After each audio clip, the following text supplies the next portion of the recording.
Let's go, girls. Just tell me that I can and I'll show you things that you couldn't believe.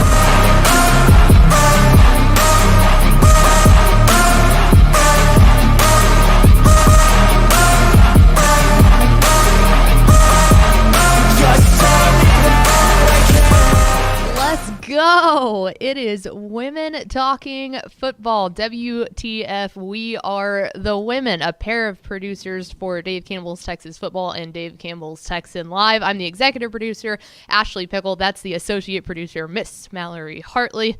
How are you, lady? Good. Good to be here. Always good to be here. Especially for WTF. Yeah, we're back at our normal time. Like, producing for TFT is great. Tepper's great. Tepper is not this great. Is, Let's this not is get where I wild. want to be. This is where I want to be for here, producing WTF with you. Well, we are back at our normal time. We will try to be here every single Thursday at 2 o'clock, whether you're watching us on YouTube, Facebook, Twitter, Twitch, TexasFootball.com, all of the places. We are here and ready to continue our trek through the regional breakdowns of Texas. We at Dave Campbell's Texas Football split them up into 21 different regions, and today we'll be talking about the Brazos Valley. So if you're not 100% sure where that is, it's basically the College Station, the greater College Station area. College Station extended a little bit, if you will. So not quite far enough southeast to be Houston, but not quite San Antonio and not quite Austin. It's kind of the little conglomerate right there in the middle. We will have a sports reporter from KBTX, Miss Nicole Griffith. She is new to the Texas area. She's not from around these parts, so very interested to get her take in what it's been like since she got here, I believe, in early June. So hasn't been here long, but dove straight into the world of BCS football down there in the greater, I tweeted it out, 959? I'm going to check on that because I don't want to say it wrong. I literally just tweeted it. I was just on Twitter a second ago. 979. 979. 979. Okay. My bad. Almost. So yeah, we're excited to do all of that. But just as usual, we're going to spend the first 15 minutes just kind of talking. Being us. I'll go ahead and start this off. All right. So I'm in here, getting ready for the show and stuff. As one does. As one does. As a producer does. And Tepper comes waltzing in here like he always does with his computer, and he's like, I have a question for you. And I was like, oh my. And the thing is, when Tepper says that, you never know what's going to come out of his mouth. No, because it could very seldomly be something that actually obtains to work. But a lot of times when he walks in like that, it's going to be the most far-fetched conversation that you'll end up having literally all day. Yeah. So you kind of just have to mentally brace yourself for whatever is going to come out of Tepper's mouth. But today, he looks right at me and he goes, how do you prepare your cereal? Give me a step-by-step process on how you prepare your cereal. And I was like, I hate this question for many reasons. The first reason is I just don't eat breakfast because I'm never hungry in the mornings, and I know it's terrible for me. Mm-hmm. Don't tell me because I know. I'm just not hungry, so I don't really want to force myself to eat if I'm not hungry. Okay. And I'll tell you the other reason why in a second. But here's my step-by-step process for making cereal. When I do eat cereal, I simply walk into the kitchen. Uh-huh. I open the pantry door. Okay. I glaze the cereals that are in there. Usually there's only 2, so easy choice. I usually pick the Golden Grahams, one of my favorites. Okay. What's the other option? Are you picking the correct option? The other option is I don't know what they're called. It's like a honey cereal. They're like little bitty pellets almost. Oh, that sounds like healthy people stuff. That's not it's not healthy. It's not? No. How are pellets? Anything that you eat in human food that is considered a pellet? But it's like a healthy. flake. It's like I don't know. It's like a little Honey golden flakes, Cheerios, Frosted Flakes. You know what? Pellet I'll look flakes. it up after the show. Honey and I'll pellets. Let you know. Honeycombs? I don't know. Oh, with the frog, the red box with the frog. Oh yes, honeycombs. Honeycombs. Okay. Is that what it's called? I think so. I think it's honeycombs. I don't know. Let us know in the comments if you if you know the answer. But while you look that up, I'll continue on. So I pick out the honeygrams. Yeah, it's honeycomb. Golden grams. Okay, nice. But that didn't have the frog on it. I thought it used to. Anyway, sorry. Yeah. Continue. What is what is that? Side note here. What is the this whole thing is a side note. Yeah. What is the phenomenon that you think something is one way but it's actually the other? Mandela effect. Your mother says it's Sugar Crisp. Okay. And she would probably All right, know. probably oh, yeah, so. the Mandela effect. Yeah. Yes, you're right. Anyways, back to that. So I go to the pantry. I Okay. open up the door, pick out the golden grams, go to the cabinet, grab my bowl, and then my spoon, and then I pour the cereal, and I start eating it. So what I'm hearing Tepper is okay, hang on. you're Really, missing a key ingredient out of the 2 ingredients that make up a bowl of cereal. okay, here's that's milk. Here's what happened. So I get done telling the story of my step-by-step process of how I make cereal, and Tepper doesn't react in the way that I thought he would, and so I was like, maybe he doesn't Nah, he just use wasn't milk listening. with his. No, he goes, oh, okay. So you get the bowl and stuff. Do you pour your milk first, or do you pour your milk after you? And I was like, oh, I don't use milk at all. And he was like, So weird. what? How do you not use milk in your cereal? And I was like, I'm just not a big milk drinker. I don't like milk, which I know you love milk over there. So Dude. you're over there smiling. But I yeah, have that's my. strong bones. But yeah, yeah. Congratulations, I Because don't. I like milk, and that's a hill I'm willing to die on. The doctor says that if you drink milk, you have strong bones, Well, you know what? and we're there. Okay, so I'll go. He asked me the same thing, and the correct answer for a normal cereal eater is you pour the milk and then you pour the cereal. Okay. If you don't do it that way, you're flat out doing it wrong. Because You have a friend. I have a friend that does- he does cereal first and then he does the milk and then he sits there for 5 minutes like whoosh, whoosh, whoosh, like mashing the cereal into the milk, and I'm like, hey, Shut up. dummy, if you put the cereal in You're being first, too loud, sir. then it already coats it with the milk. Yeah. I don't know. That's the correct way.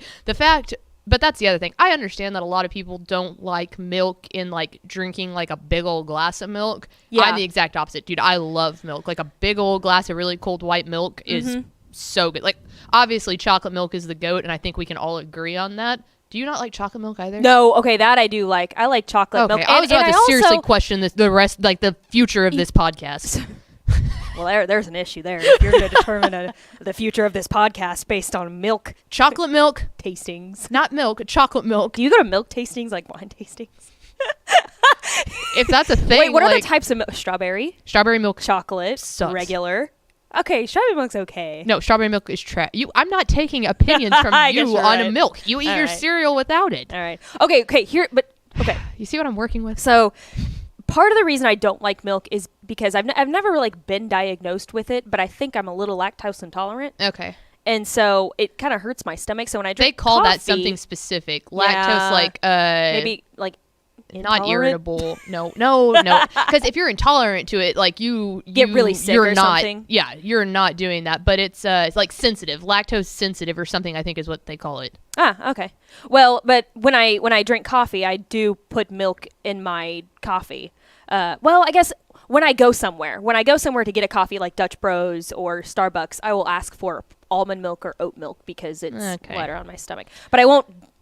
More of the story is I just don't drink milk, so I don't put it in my cereal because it hurts my stomach. And Bad it take. tastes gross. You have a lot of good takes, and this is not one of them. Well, thanks for admitting that I at least have some valuable takes here. Hey, I'm not here to like completely blow out your kneecaps. I just need to knock you down a level right here. So there it is. Thanks for There's milk talk. That's disgusting. That sounds gross. Cereal talk, is that better? Let me hear your milk talk. Oh, no. Shut it down. On another note, now that we got past all of that, I put out on Twitter yesterday that if you do not know, Women Talking Football is officially up on Spotify and Apple Podcast, coming very soon, because Matt Stepp raised a fuss, like he does, because he has a dumb Android phone that he needs his on Google Podcasts. So anyway, to all of you Android people out there, one, we're getting it up so you can listen to it. So thank you, regardless of what phone you have, for listening. But also get an iPhone. Second off, apparently it will be going up soon on Google Podcast as well. But as for right now, it is up on Apple. It is up on Spotify. So please go find Women Talking Football on there. You'll see this logo right here pop up. That's us. On the bio, it'll say both of our names, Ashley Pickle and Mallory Hartley. Go click follow. It'll let you know when new episodes come out. And if you're not able to watch live, which those of you right now are, but if you're ever able to not watch live, you can catch us after that. Well, I sent out a tweet yesterday and I said, hey, if you screenshot a picture of your phone that says that you're following our podcast on either one of those platforms, then we would put your name in a hat to win a WTF shirt. Well, we'll get to that in a second, but here is a reminder that on TexasFootball.com for years, we've had people asking for merch. Years. And we have it now, TexasFootball.com/merch. There's all sorts of stuff on there. All of our shows have their own shirts. There's mugs. There's pint glasses. There's backpacks. There's women's clothes. There's men's clothes. I think there's some little kid clothes. Yeah, I think so. Tepper designed them, and Tepper has kids, so like he thinks about that stuff, which is great. So go let your little ones run around on Friday or Saturday or Thursday nights in some merch there. But today we're going to give away 2 different WTF shirts. There are multiple colors that you can choose from, whether it's a guy's shirt, whether it's a woman's shirt. But we have put in a hat here, a Texas tested hat. So it was like rather fitting, if you ask me. These are an old state championship thing. But we have all the names in here. Can I see that? You got to go opposite way in the camera. So we're going to draw, and I'm not going to look at it. And here we go. Are you ready? Can I drum roll? Yeah, I was fixing to say. Big money, no whammies. All right. Our first winner of a WTF t-shirt. Can you see it? I can read it. Aaron Flynn! Aaron Flynn! Woo! Is he watching? Our guy out in I bet he West is. Texas, Aaron Flynn, congratulations. We will send you a WTF shirt. I honestly think that I have your address because Aaron Flynn sends us these awesome homemade Christmas cards every they're single so year. nice. So, Aaron, if I don't, I know how to reach you on Twitter. So, there we go. Aaron Flynn will be getting himself a WTF shirt. Up next, a drum roll, madam. My hands hurt.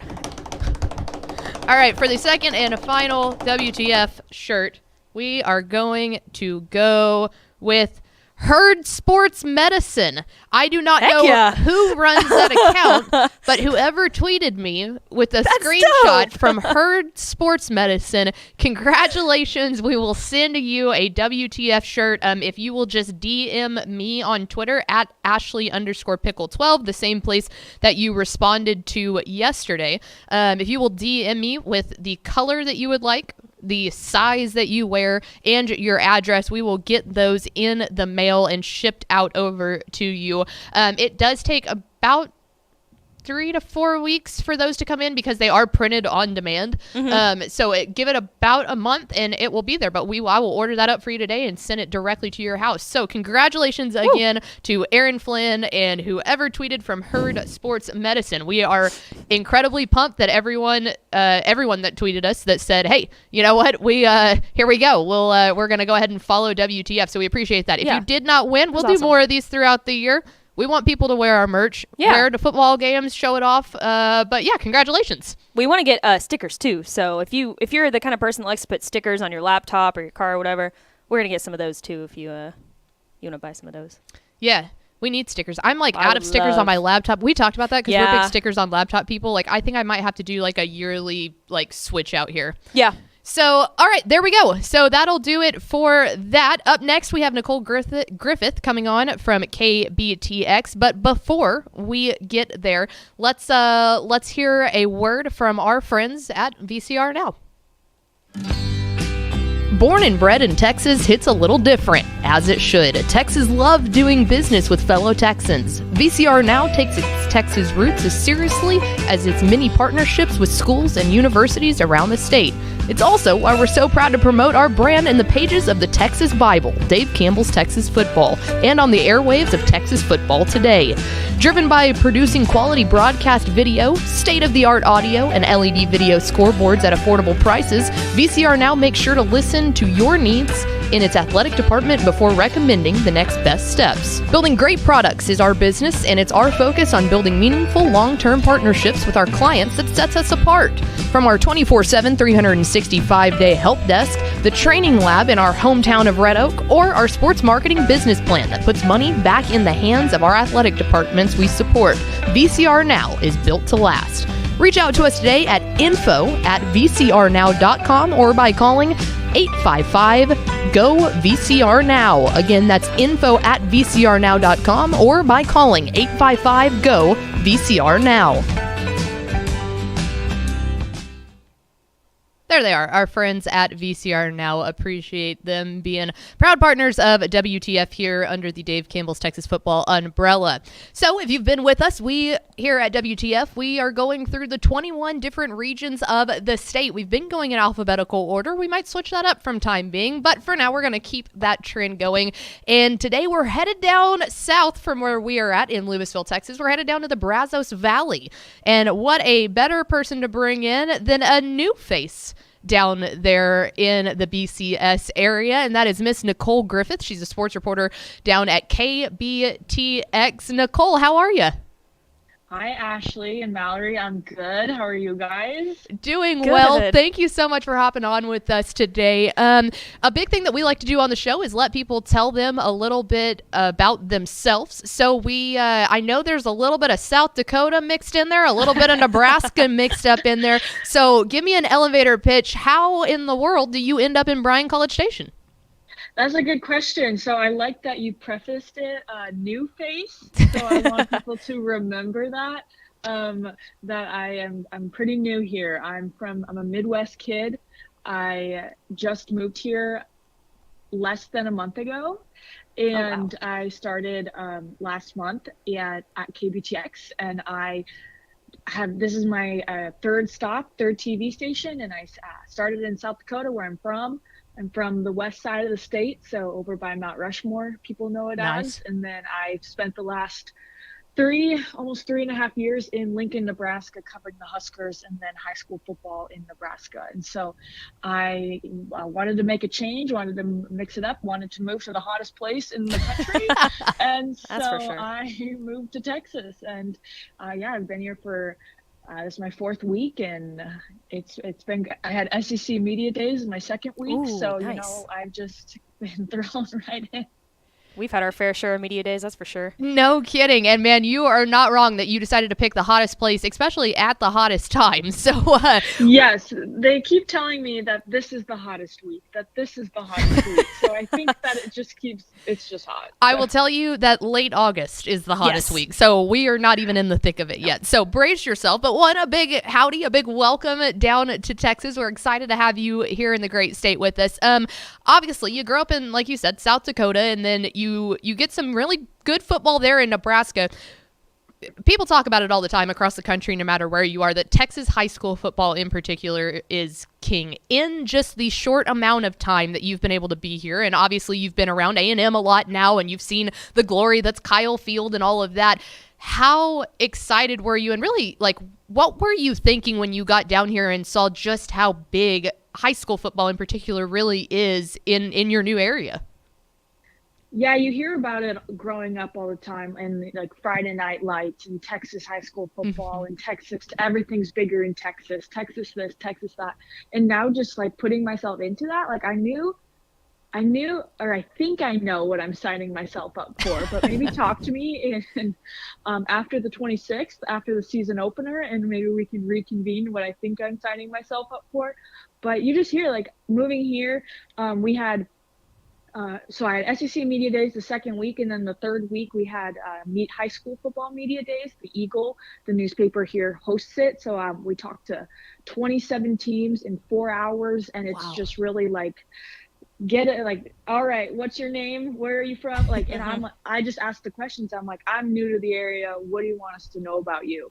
And that kind of just helps open the conversation, that they can just kind of have a first impression and give what they think, instead of going off of like, well, this is what happened last year, how are you planning on doing it this year?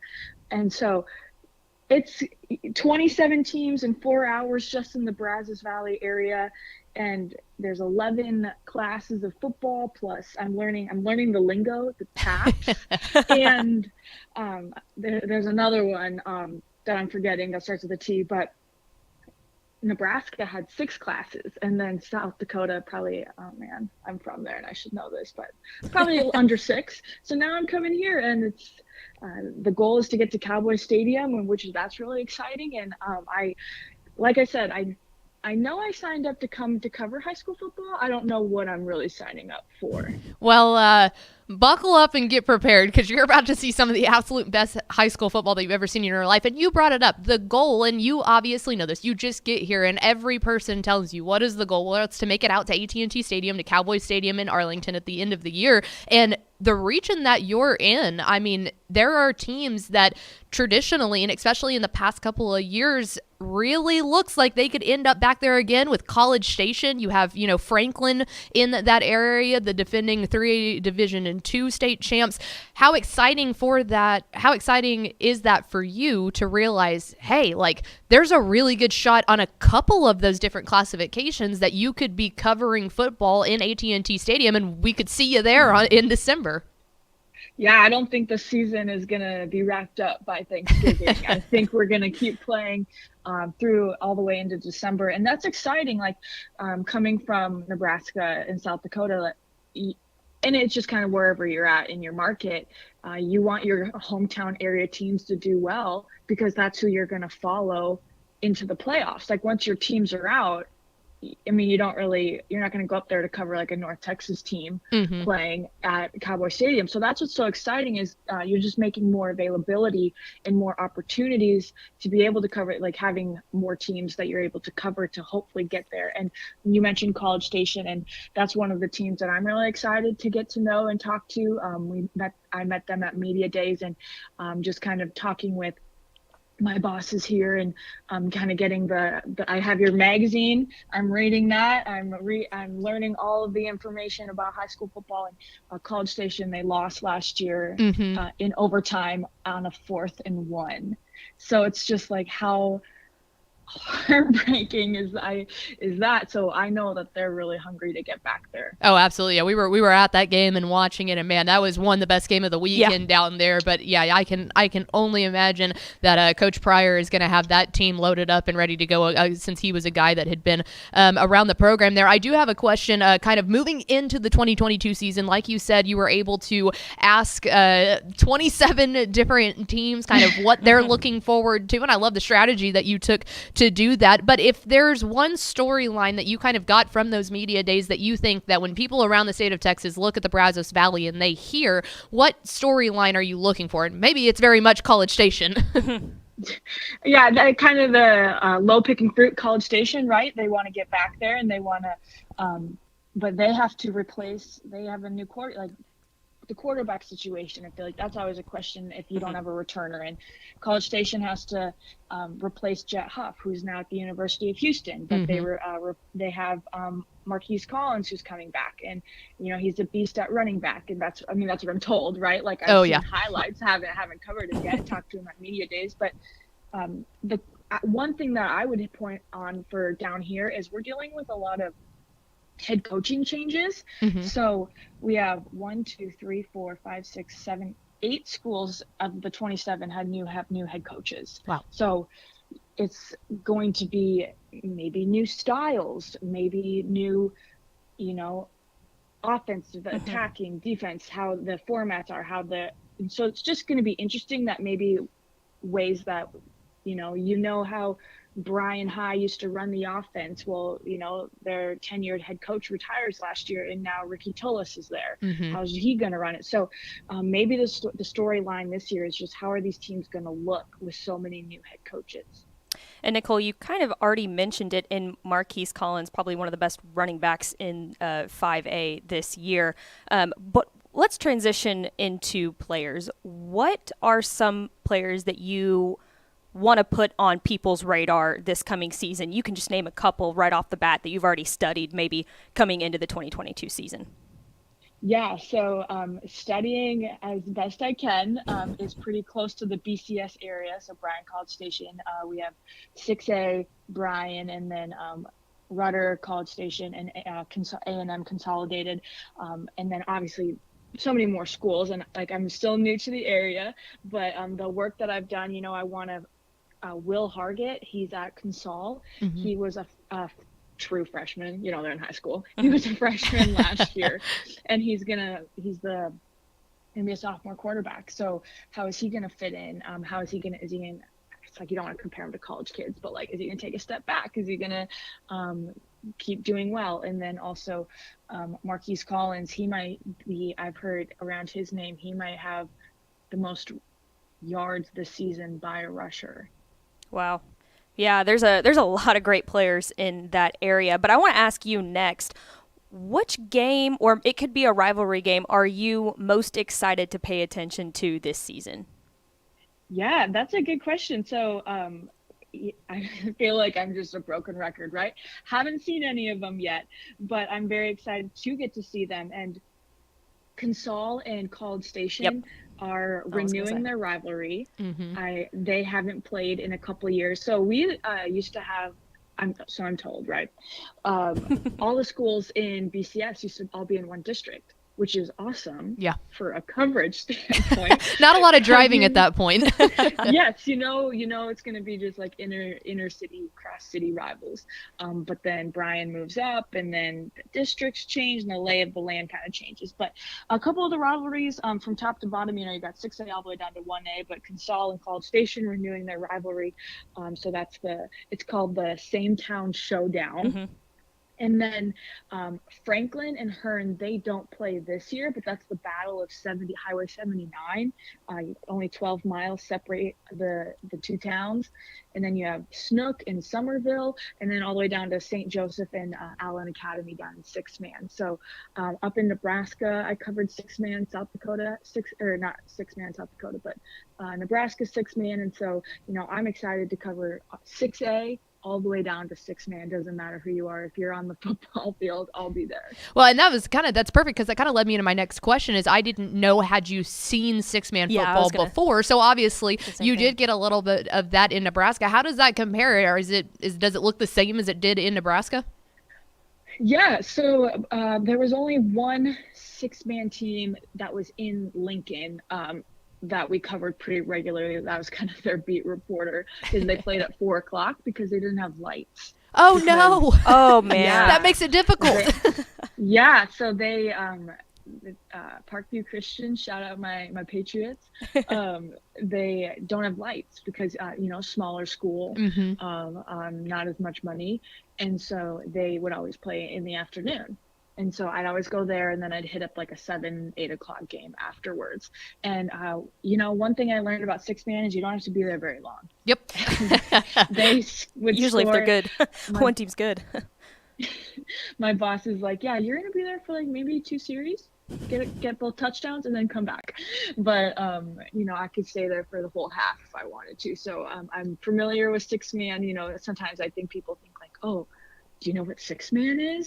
It's like, yes, I know what it is. I've covered it. So. Yeah, it's a nice little like chips and salsa to the main course there. That's what you're looking at when you get to 6-man ball with no lights. So that's too funny. And like you said, you're new to the area. We end up being down there in BCS pretty often throughout the year with 7-on-7 and coaching clinics and stuff like that. But I do have to ask, especially because people, when you get a new job, people always tell you like, oh, you got to try here, you've got to try here. Oh, you're not kidding. And you're like, guys, I got to stop eating out for a minute. Like, we need to reel this in. But in the times that we were down there, have you found a spot down there in the Bryan College Station area that you would recommend for people to eat at? Well, I probably wouldn't recommend this, but I would recommend it, but not where we would go. I had Whataburger my first trip here. There we go. Yep. They took me there, I requested it. It was my interview lunch meal. And they're like, you want Whataburger? And I was like, yeah, I'm from the Midwest. I got to go there. I got to try it. But I would probably say, have you been, so there's the Century Square, and there's just a bunch of restaurants there, and Juanita's, you guys, the Mexican food down here. They told me the food was good, but it's so good. I love it. So Juanita's had the best chicken enchiladas I think I've ever had. Very nice. Very nice. Where did we go last? Cilantro? Is that where we went? I thought that's what it was called. We went to some Mexican restaurant when we were up there for, I guess it was 7 on 7. 7 on 7. I think it was cilantro. We'll look it up and let you know. So we'll add to this fuel of all the fire of people telling you where to eat. But we're very glad that you did Whataburger, and hopefully you enjoyed it. But she is Nicole Griffith. She is the news sports reporter down there at KBTX in the Bryan College Station area. You can follow her on Twitter at Nicole Griff _, correct? Yep, that's it. My whole name can't fit on there. So it's only 15 characters. There we go. Well, Nicole, thank you so much for joining us again. Welcome to Texas, and we hope to see you out at some high school football games this year. Thanks, ladies. Have a good rest of your show. Thanks, Nicole. Thank you. There she goes. It is Nicole Griffith, the sports reporter from KBTX down there in the Bryan College Station area. If you are down there and you see Nicole, make sure to give her a nice Texas welcome. We always love when people come down here to see the phenomenon that is Texas high school football, and she sounds like she's going to enjoy herself very much down there. I'm so glad she's tried Whataburger already. Oh, that's great. I mean, yeah, if you're going to go in and know for a fact, like, hey, we're going to, well, okay, here's the other thing. That's that's a smart way to sell yourself in a good way, because you go, hey, I'm going to go to lunch with these people in College Station, Texas, in the heart of Texas, that I want them to hire me.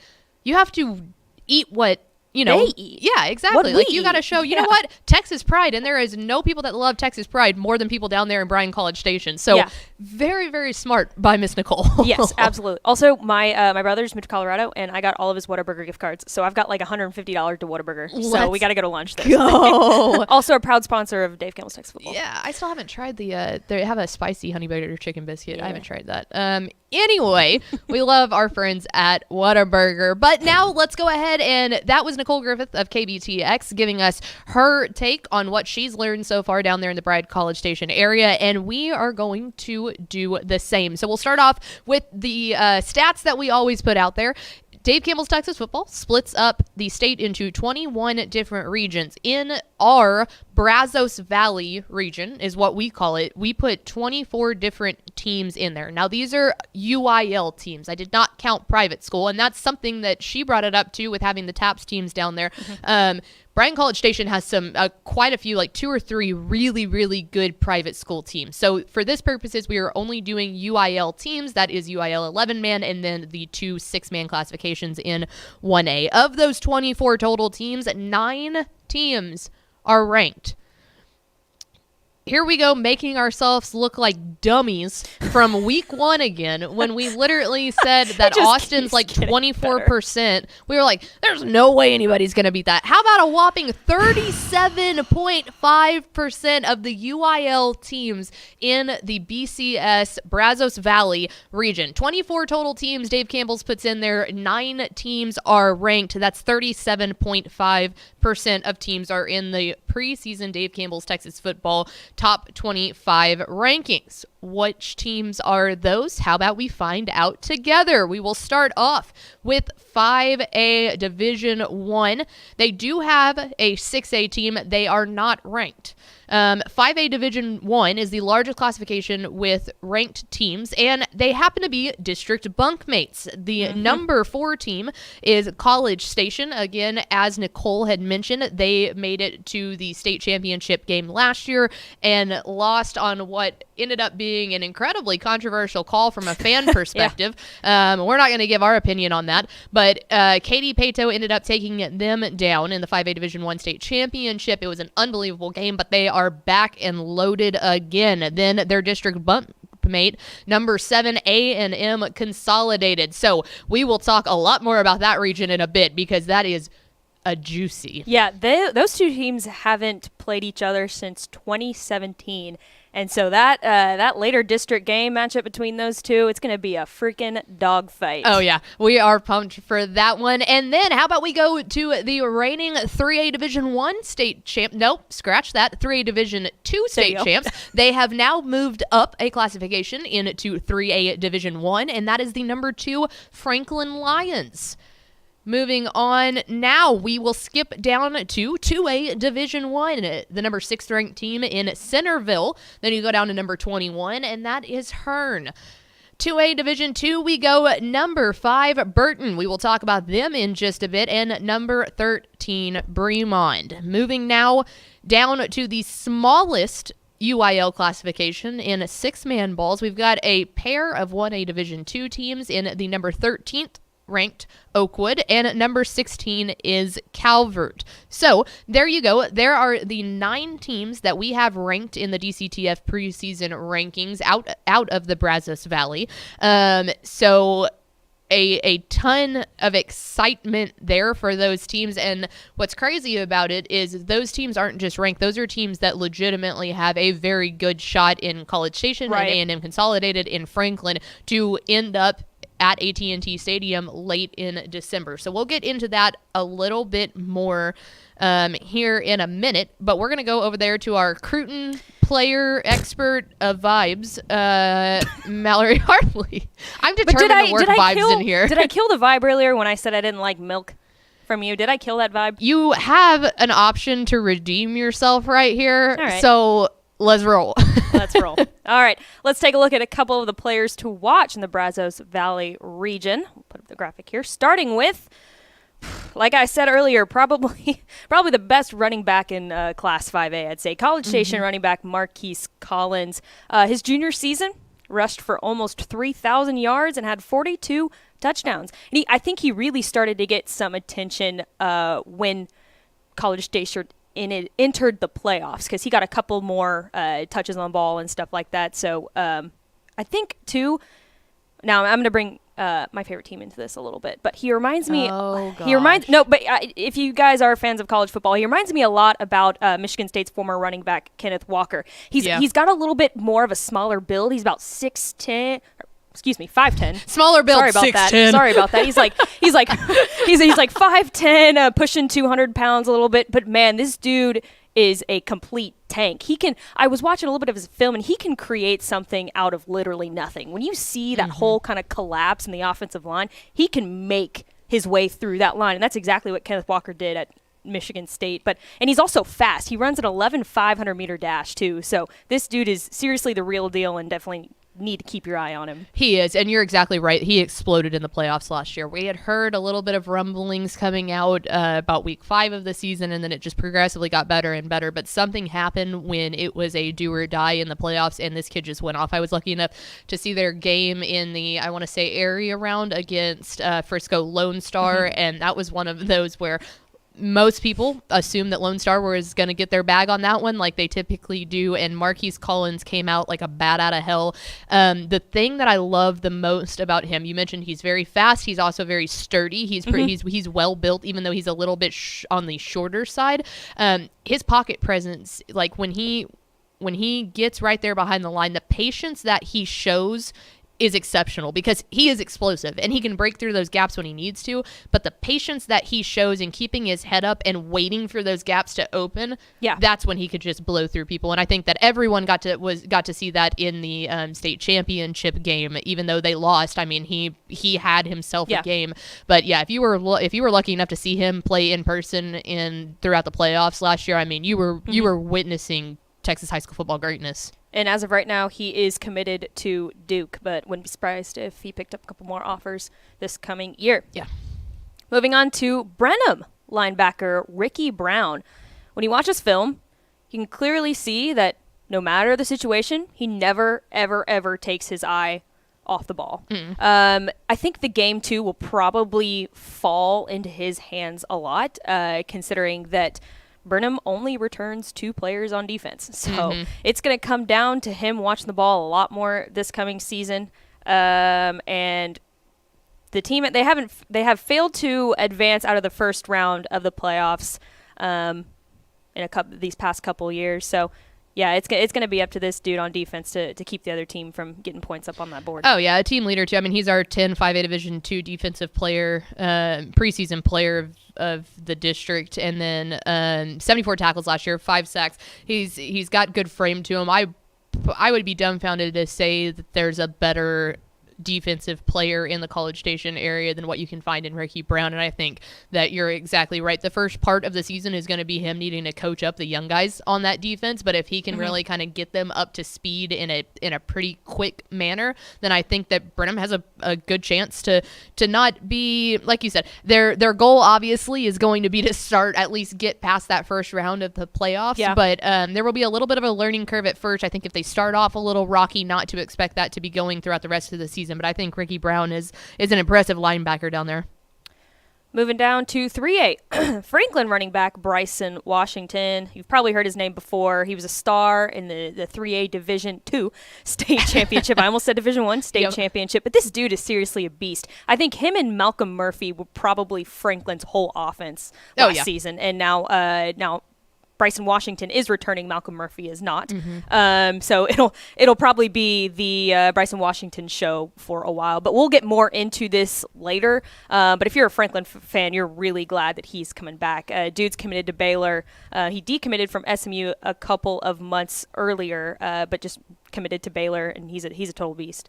Yeah, that's a really good pickup from Baylor right there. A preseason All-State guy, and one, like you said, Malcolm Murphy was kind of the highlight going into last season, and we even were able to see their state semifinal game against Wascom, and that was the game that Bryson Washington turned on the Jets, and they literally never stop. I was like, that was one of those games that you look at that kid and go, he's going to sleep well tonight, because he probably just ran like 4,000 miles, you know? Yeah, exactly. But yeah, no, he is a bona fide stud. I've been able to, when we went down and did the facility tour for Bryson Washington, or for Franklin, he was on the bike, and I'm like, man, you're a big kid. Like I think he's got good frame to add muscle to, and I think that's the upside for him, is he's a little bit taller and skinnier for a running back, but that just means that there's good frame to add more muscle onto. So that Bryson Washington is special. Yes, definitely. Moving on to Centerville defensive lineman. I'm going to butcher this. Zantal, I think is how you say it. Holly. Okay, gotcha. He was the 2A Division I District 11 defensive MVP last season. And what makes this kid so special is his size. Now, remember, this is the 2A classification. He's 6 foot, 215 pounds, which may seem small, but you got to remember, 2A, when you have that kind of size on the line, especially on the edge, he's an edge rusher, you're going to be set up for success. Yeah, and that's the thing, too, is he's big, but he's also able to move his feet, and that's exactly what you need. So that is a dangerous combination when you get to the 2A level, but yeah, sheer size alone, I mean, he's bullying kids out there. Yeah. You can have the rest of the line under 5'9" and be just fine. You've got to do that size at the 2A level. Absolutely. Last up, going down to 6-man, Calvert wide receiver, Kavandre Corona. And yeah, we have him listed as a wide receiver, but this dude plays everything. He's played a couple snaps at quarterback. He's also played cornerback. He's quick. He's a big threat every time he touches the ball. And you know what? He kind of reminds me a little bit of Grayson Rigdon, formerly at Strawn, now at Benjamin. But anytime he touches the ball, anytime he sees the ball on defense, like he's gonna make a play. You just know it. Yep. Yeah, that's what you need in 6-man. You need that guy. And for Calvert, he is. I think that's he's a big reason why they're ranked 16th in our preseason rankings. And you know, they've got, in the region that they're in down there, they've got potential to make some good noise in that part of the state. You know, we talk about 6-man ball, and typically your mind goes to West Texas. It goes up to the Panhandle. It goes up to the Big Country. You know, all that. This is kind of there's not a whole lot of 6-man teams around that part of the world, and so they can make themselves known as they go to move up in, especially into the playoffs. But Kavandre Corona will be an impact player for Calvert. Yes. And there you go. There's some players to watch in the Brazos Valley region. It's a good region. Lots of talent. It is, yeah. And you'll notice as we were going through there, it was kind of, this is a region full of bigger, stockier kids. You've got the running talent. You know, you kind of get into DFW, you kind of get into Houston, and a lot of the eyes start going, all right, what do the defensive backs look like? What do the wide receivers look like? A lot more air raid ball. This is a region full of hard-hitting, you know, just hard-nosed tough running football. So if you're into that kind of thing, the Brazos Valley is the place for you. Let's wrap it all up here with some storylines to follow. We're going to start off here with a tale as old as a time, and that's BCS versus ATX. And what I mean by that, let's take a look back at that literal district of doom down in this region in 11-5A Division 1. So you've heard of two of the teams in there. You have the number 7th ranked College Station Cougars, and then you have number 7 A&M Consolidated. They are district bunkmates, but for the first time in a long time, like Nicole mentioned earlier, a lot of teams in Bryan College Station really kind of stuck around that area. They did a really good job of keeping them kind of in that same region. Well, if you'll remember when we were talking to Thomas Jones and when we were breaking down Austin, he said the thing that he was really looking for was 11-5A, and that's because in that same district you have number 4 and number 7, then you have number 21 Cedar Park in the Austin area. You have Georgetown, another fantastic team, Pflugerville-Hendrickson, Leander Glen, Georgetown Eastview, and Leander. So this is the first time in a long time in Texas high school football that we're seeing a College Station-esque, Austin-esque. You might start thinking a little bit of burnt orange and maroon there. I think it travels down into the high school ranks as well, that there's always kind of this, we don't really like each other. So I think that that is going to be an unbelievably fun district for a lot of different reasons. You have 3 teams in the top 25 in the preseason, and then you just have the sheer enjoyment of watching folks from Austin and folks from the Bryan College Station area back at competition, and people eat that up. I think that if you're not planning on paying attention to 11-5A Division 1, now is absolutely the time to do it. All right, should we move on? Up next, wire to wire in 2021. Can the Lions roar again? We're talking about the reigning 3A Division 2 state champions in the Franklin Lions, and they did it. Go ahead. I was going to say, I think you can kind of split this question up into good news and bad news, right? So you got your good news. You're going to have a lot of starters returning on both sides of the ball, which means you got a lot of depth at each position. Your bad news, you're going to have a tough district schedule. And by tough, I mean very tough. You're going to Lorena towards the end of the season. The reigning 3A Division 1 state champs. Yes. And then you're going to Little River Academy. The Swole Bees. The Swole Bees. So that's a good news, bad news kind of thing. It kind of just, now we're going to talk about which one outweighs the other. And so when we say wire to wire in 2021, that's because Franklin came in our preseason rankings as the number 1 team in 3A Division 2 last year, and they finished that. So full wire to wire, number 1, never gave us a reason to doubt them. They were clearly the best team in 3A Division 2. When they move up, that was the talk around realignment. If you'll remember, this past February, every 2 years, the UIL throws everything in a bucket. We mix it all up. We pull out a new realignment. And we kind of knew that Franklin, with the numbers that they turned in on Snapshot Day, were very, very likely to make the cut up to 3A Division 1, but we did not expect them to end up in that same district with the 3A Division 1 reigning state champs in Lorena. So incredibly excited about that. That entire region is just a bludgeon in 3A Division 1. So it'll be very, very excited to see that. But Coach Mark Fannin and his squad, and with the return of Bryson Washington, have a very, very good chance to do that. We have them as our number 2 team. Ahead of them is Brock. So we'll get into that later on in the season, but very, very high hopes for Brock, but welcoming Franklin for to prove us wrong there. So excited to see what they have.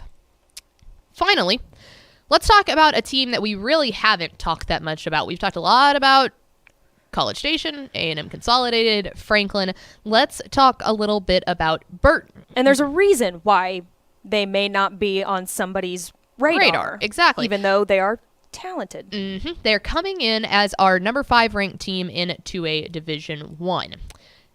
Now, Burton's back, and back is a funny term when it comes to Burton, because last year they had to forfeit 7 different games. So they made it to the regional final or regional semifinals? It was regional finals. Regional final. They made it to the regional final. Yeah, with like a 5-7 record. Yeah. And they won all of those games that they had to forfeit, but there was an issue with an ineligible player. And so, yeah, they had to forfeit 7 of their games. It obviously did not keep them out of the playoffs, and they definitely made a run after that. So we're not by any means saying that Burton is any sort of an underdog. Obviously, we have them ranked as number 5.